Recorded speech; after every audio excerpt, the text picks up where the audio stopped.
Hi hello வணக்கம். நாம இப்ப ஹிந்து அறநிலையத்துறை மற்றும் ஃபாரஸ்டர் எக்ஸாம்க்கான தமிழ் இலக்கிய வரலாறு தொடர்ச்சி தான் நாம ஒவ்வொரு வீடியோவும் பார்த்துட்டே வர்றோம். சோ இந்த எக்ஸாம் மட்டும் இல்லாம இனி வரப்போற குரூப் 2, குரூப் 4, குரூப் 2A இந்த மாதிரி எக்ஸாம்ஸ்க்கும் இந்த தமிழ் நீங்க யூஸ் பண்ணிக்கலாம். சோ நோட்ஸ் எடுத்து வச்சுக்கோங்க, படிங்க. ஃபாரஸ்டர் மற்றும் ஹிந்து அறநிலையத்துறை எக்ஸாம்க்கு ப்ரிப்பேர் பண்றவங்க நல்லா ப்ரிப்பேர் பண்ணுங்க. சோ வாங்க பார்க்கலாம். தமிழில் தோன்றிய முதல் உலா நூல் எது அப்படின்னா திருக்கைலாய ஞான உலா.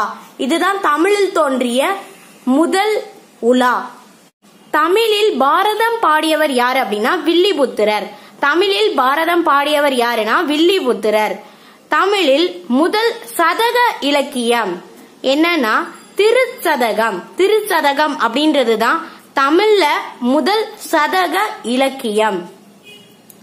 தமிழின் முதல் நாவல் எது அப்படின்னா பிரதாப முதலியார் சரித்திரம். எழுதியவர் யாரு அப்படின்னா மயூரம் வேதநாயகர் தான் எழுதியிருக்காரு. முதல் நாவல் எதுனா பிரதாப முதலியார் சரித்திரம். சோ தமிழ்ல தான் இத சொல்லியிருக்காங்க. முதல் நாவல் எது அப்படின்னு கேட்டிருக்காங்க, பிரதாப முதலியார் சரித்திரம். தரு அப்படின்றது என்ன அப்படின்னா கீர்த்தனங்கள், இசைப்பாட்டு அப்படின்றது அர்த்தம். தருனா கீர்த்தனங்கள், இசைப்பாட்டு. தலைவன் பிரிந்த நாளை தலைவி சுவற்றுல கோடிட்டு என்னும் பாடல் எதுல அமைந்திருக்கு, எந்த நூலில் அமைந்திருக்கு அப்படின்னு கேட்டிருக்காங்க. நற்றிணையில தான் அமைந்திருக்கு. தலைவன் பிரிஞ்சு போன நாளை ஒவ்வொரு கோடா போட்டு என்னும் அந்தது அமைந்த நூல் எது அப்படின்னா நற்றிணை. தளர்ப்புரை நிறக்கடவுள்.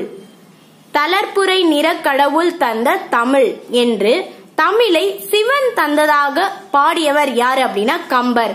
கம்பர் தமிழ சிவன் தந்ததாக பாடியிருக்காரு. சோ யார் பாடியிருக்காங்க அப்படின்னு கேட்பாங்க. சோ இதுல எந்த கடவுள் வந்திருக்குன்னா சிவன்.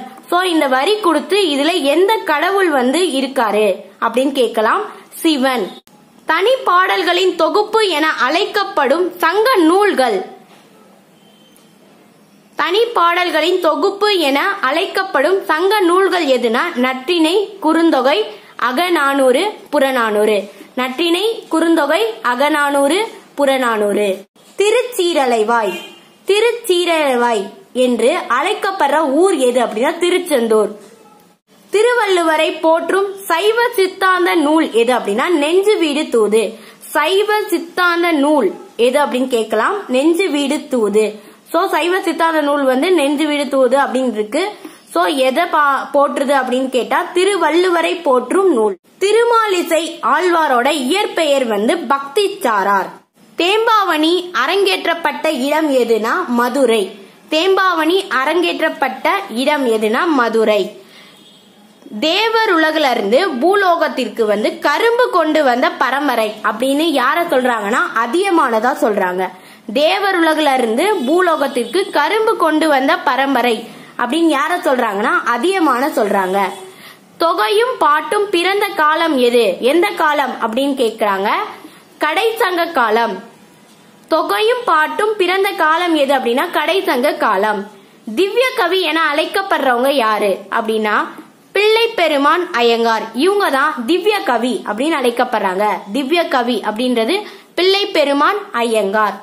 திருவேரகம். திருவேரகம் அப்படின்றது எதுனா சுவாமிமலை. சுவாமிமலையை தான் திருவேரகம் அப்படின்னு அழைக்கப்படுது. திருவிளையாடற் புராணத்தின் மூல நூல் எது? திருவிளையாடற் புராணத்தோட மூல நூல் எது அப்படின்னா ஹலாஸ்யமான்மியம். ஹலாஸ்யமான்மியம் இதுதான் திருவிளையாடற் புராணத்தின் மூல நூல். சோ இது கொஞ்சம் டிஃபரெண்டா இருக்கு, இம்பார்ட்டன்ட். திருவள்ளுவர் அல்லது வாழ்க்கை விளக்கம். இந்த நூலின் ஆசிரியர் யார்? மு. வரதராஜன். திருவள்ளுவர் அல்லது வாழ்க்கை விளக்கம் இந்த நூலோட ஆசிரியர் மு. வரதராஜன்.